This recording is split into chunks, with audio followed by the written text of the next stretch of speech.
Imelda May is back. She launched her new album Tribal in Rockabilly Mecca, the Thomas House in Dublin last week, and RTÉ10 met her the next day backstage at the Late Late Show, where she had a bit of a sore head, but also a #1 album. Yeah, a sore head and a #1 album was like, woohoo! Yeah, it was really, really exciting news. Can't believe it's #1, it just came out. Oh, come on, it's your third #1, isn't it? Yes, we toured yeah, but it's mad.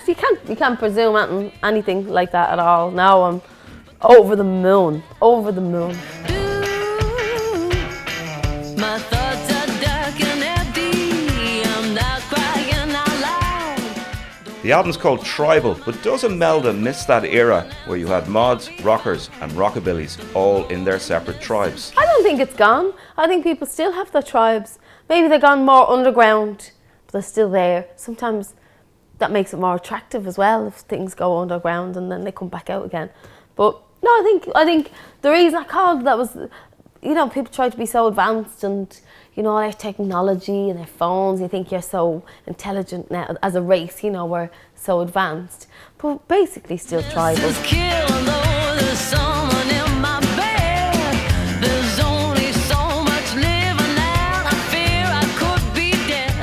Never met a rockabilly who wasn't passionate. Very passionate people, and will take a lot of stick as well sometimes. People shout Elvis as you're going down the road and all that kind of stuff. You just put it depends on how it's shouted. And as you're going down the road, but I find the rockabilly community very welcoming. If you don't have to dress in any way, like if you go into any rockabilly club with a small sense of I would like to hear more of this music or tell us what it's about, they just welcome you open arms. Once you have an interest in the music, they're a great bunch of people. Do you think you've tweaked the image at all for this new album? No. Brilliant. Moving swiftly along, we'll keep that in. Do you have a tough question? Do you have a favourite item of clothing? Oh, my leather jacket. That one there. Actually, yeah, this is my new favourite. I have a couple of them.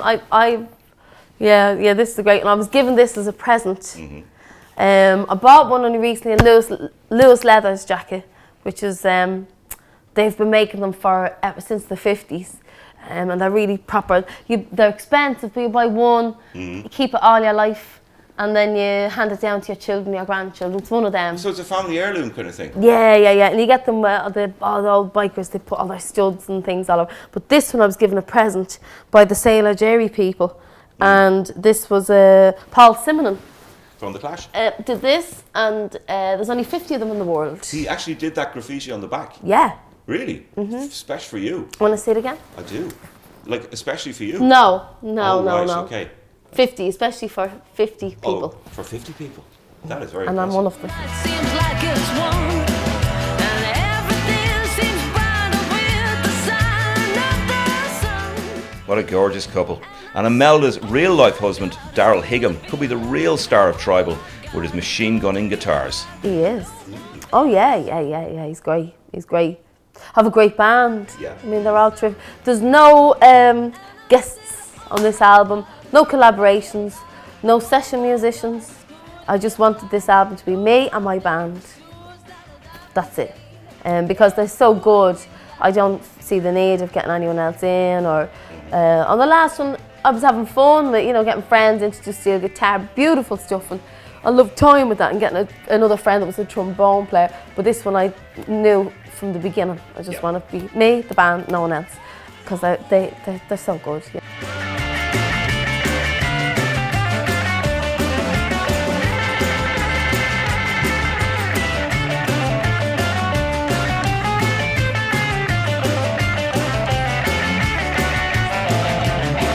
But it's not all rock and roll on Tribal. One of the best songs is called Little Pixie, and it sounds like Phil Phillips doing Sea of Love meets the great Gene Vincent. And yes, the little pixie in question is Imelda and Daryl's darling daughter, Violet. It's about Violet. My brother wrote it, the lyrics. Did he? Yeah, he wrote the lyrics and gave it to me as a present for her christening. He wrote a poem. Yeah. And I thought, my God, this is gorgeous. This is the song. So I went home and I put a melody to it and got my little guitar out and worked out a little arrangement. And I know, she's heard it. Oh And yeah. you tell her that's about you. Yeah. And she obviously loves it, yeah. Yeah, she doesn't know it's about her, but yeah, she loves it, She yeah. will in a few years. She sings. She Be sings. alive.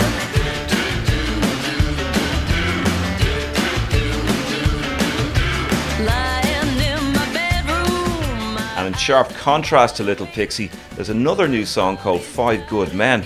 What's that all about, Imelda? For heaven's sake, won't you please send me? Well, the creepy thing about that is my husband wrote that for me. Ooh.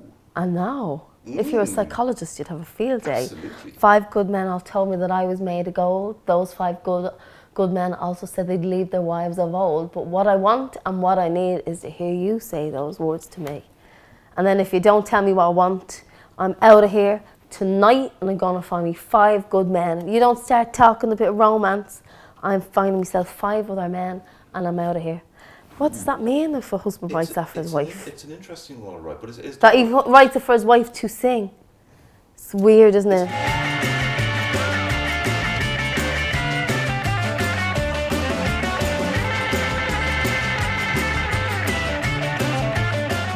And finally, I gotta ask, what happened when the reigning queen of rockabilly met the reigning queen of England? I found her, she was very funny, by the way, as well. She has a wicked sense of humour. What did she say to you?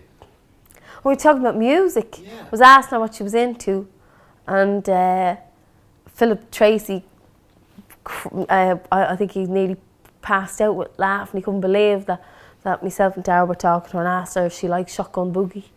But she knew of it, but she didn't answer. She knows how to work her way around it. She just said, "Where did you read that? Did you hear that?" And Dara said, "Oh, I read it somewhere." And she said, "Haven't you heard? Don't believe everything you read in the newspaper." Do